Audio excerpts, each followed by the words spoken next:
December 7వ తేదీ జరగబోవు తల్లి, తండ్రులు మరియు ఉపాధ్యాయుల మెగా సమావేశంకు ముందస్తు ఏర్పాట్లపై సమన్వయ కమిటీ సమావేశం నిర్వహించిన నెల్లూరు జిల్లా కలెక్టర్ ఆనంద్. ఎంపీడీఓ కాకుండా మండల స్థాయిలో ఉన్న ఆఫీసర్స్ ఈ లిస్ట్ ఆఫ్ స్కూల్స్ 100 స్కూల్స్ ఉండొచ్చు, 100 స్కూల్ అంటే 100 మండల్ లెవెల్ ఆఫీసర్స్ మీకు ఉండి చిల్డ్రన్ పక్కన పెట్టండి. పైన నుంచి సీనియర్ మోస్ట్ ఆఫీసర్ ని వేసుకొని కిందకి రండి. అయితే ఏదో ఒక రోజు ఈ కమిటీ మీటింగ్స్ పెట్టించండి. ఈ కమిటీ వాళ్ళు డిసిషన్ తీసుకోవాలి కదా, ఎక్కడెక్కడ ఏమేమి యాక్టివిటీ చేసుకుంటారని చెప్పి. సో దానికి మండే ట్యూస్డే ఏదో ఒక రోజు ఈ 2 రోజు కొద్దిగా క్లీనింగ్ యాక్టివిటీస్ టేకప్ చేయాలి. ముందు రోజు క్లీనింగ్ చేసి రెడీ చేసి పెట్టుకోండి. ఆ రోజు క్లీనింగ్ సిబ్బందులు ఉంటాయి స్కూల్లో.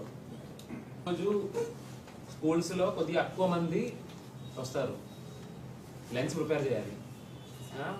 మెటీరియల్స్ వాళ్ళ దగ్గర ఉన్నాయి కానీ మనిషి సరిపోద్దేమో. ఎందుకంటే నార్మల్లీ పిల్లలకి 50 మందికి పిల్లలకి ఒక కుక్ కానీ ఉంటారు, కానీ ఆ రోజు 150 మంది వస్తారు. అటాచ్ చేసి మార్నింగ్ నుంచి ఈవినింగ్ వరకు డ్యూటీ ప్రొసీడింగ్స్ కావాలి. డిఆర్ఓ గారు మీరు ఒకసారి ఎమ్మెల్యేస్ మినిస్టర్స్తో మాట్లాడుకొని వాళ్ళు ఏ లొకేషన్లో ఓన్లీ 3 స్కూల్స్ ఉన్నాయనుకోండి, sarpanch can attend from any of the other 2 మినిస్టర్స్తో మీరు మాట్లాడుకొని ఆయనకి డీటెయిల్స్ చెప్పండి, ఆయన కూడా కావాలంటే మాట్లాడతారు. మిగిలిన ఎంపీటీసీ జెడ్పీటీసీస్ ఏ స్కూల్స్ నుంచి అటెండ్ అవుతున్నారు